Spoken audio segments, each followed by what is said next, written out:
десь же повинні були доторкнутися їх спільні інтереси. Геополітичні, військові.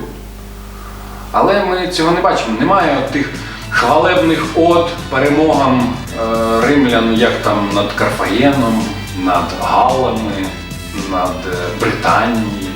Про скифів вони ні слова. В общем, идея такова, чтобы проект «Великая Скифия» имел еще какой-то как-то текстовый стратегический план. Давай, тепер ти береш камеру, я буду робити скіфську вечеру. Я тоді. Це скіфські ножі, це ж не абиякі. Можна ще криху, туди глибій. Причому будуть, я так розумію, і елементи кулінарного шоу. Ви розумієте, що все йде зі скіфського рецепту, а? Нічого не видумано, блін. Сам Геродот переказав. Справа в тому, що у скіфів багато чого було імпортного. Вино було з Греції, адигейський сир з передгір'я Кавказу.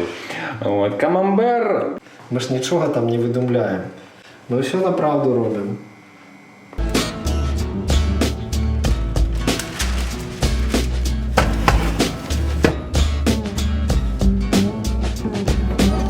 Перед тим, як ми з тобою споткалися у липні 2018 року, я ж їхав з Німеччини. І я пам'ятаю, що я був саме на одному форті, який був збудований на межі Римської імперії і германських племен. Коли вони дійшли до межі рентабельності розширення кордонів імперії в Германії, вони зупинилися, насипали вал, поставили свої вежі, оборонні пункти і все. Але туди ми не підемо.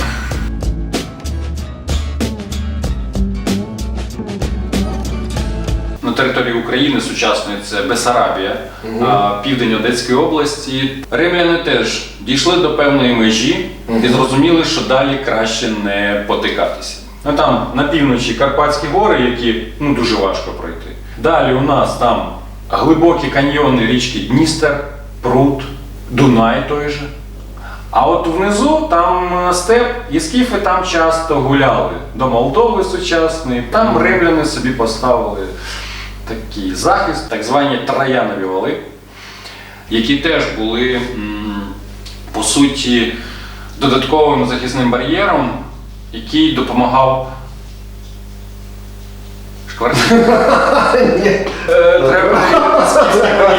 Треба проверити.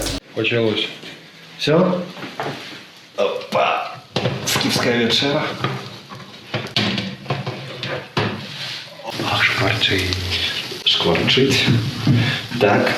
Нашими скіфськими ножами скористаємося. Гляді, як сир пролазить. Шкоринка яка. Це заслуговує на лайк та коментар. На жаль, відео не може передати цей аромат. Дамо криху простинуть, так? Это мы попросту. И скипером покинули кропу, петрушки. Як казали скіфи, бон апетит! Бон аппетит!